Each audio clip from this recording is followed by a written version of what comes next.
Hello, I'm Mark Zyla. I'm chair of the Standards Review Board of the IVSC. Thank you so much for allowing me a few minutes to update you on the activities of our board. The theme of the conference, Valuation in a Globalized World, is very apt. Global valuation standards continue to be a critical component in enhancing the public trust in financial information, which is vital to economies worldwide. The International Valuation Standards Council is the global standard setter for a valuation profession. The IVSC enhances the public trust in the profession by developing and promoting high-quality international valuation standards. The IVSC, as many of you are aware, have nearly 100 members of valuation professional organizations that are across the globe. Additionally, the IVSC has support from several non-VPOs, including numerous international accounting and valuation firms.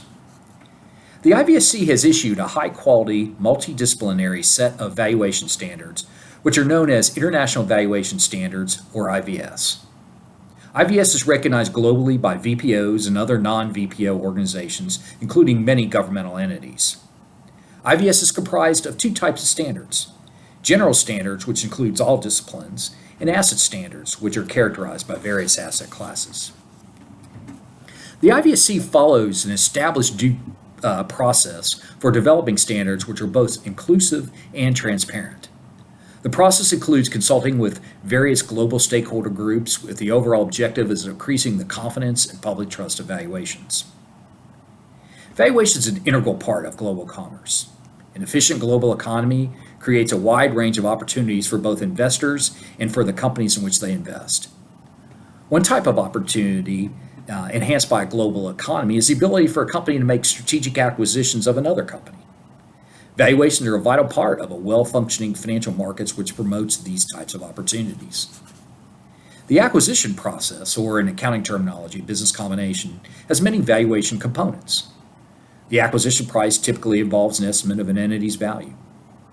Valuations are often used to determine the tax consequence of certain transactions. Accounting standards for business combinations require the valuation of assets and liabilities using a fair value standard of measurement to report the financial consequences of the transaction to their investors on their financial statements. Also, proper valuations allow for efficient capital markets to raise funds for investments, helping companies grow and perhaps even funding future acquisitions. Since high-quality valuations are vital for a global economy, as a valuation profession, we must ask ourselves, are we as a profession operating in a manner that enhances the public trust with our work?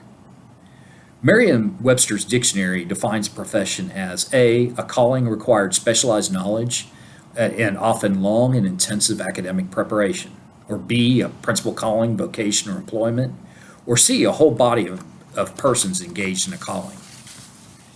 When one thinks of a professional such as an accountant or lawyer, there are typically common education requirements, common set of professional standards, and mechanisms to enhance and maintain the quality of work and integrity of those that practice within that profession. Can the same be said of the valuation profession? Perhaps, but if we're realistic about a profession, we may be lacking by comparison. Regulators in many jurisdictions have expressed concern about our profession as it relates to our vital role in global commerce. Who are the professionals? Those that are performing valuations for mergers and acquisitions or financial reporting or tax reporting.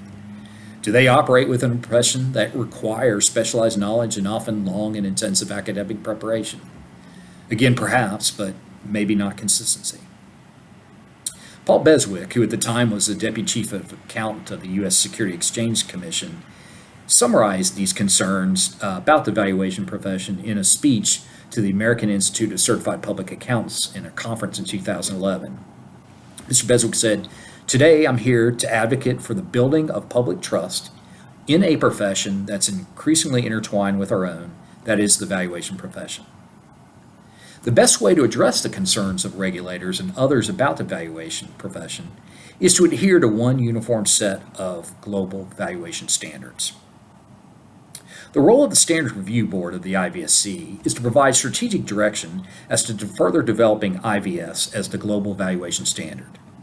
Additionally, the Standards Review Board oversees the work of various technical boards, the Business Valuation Board, the Tangible Asset Board, and the currently forming Financial Instruments Board, in order to promote consistency among all valuation disciplines. In 2017, the Standards Review Board issued an invitation to comment consultation, which we sought input from various stakeholders on how they would like to see different topics be addressed under IVS. The consultation solicited feedback on major evaluation topics such as non-financial liabilities, discount rates, early stage valuation, biological assets, extractive industries, and inventory. The Standards Review Board then considered the feedback from constituents to the invitation to comment and published a full response in our Basis for Conclusion report, which was published in February of this year.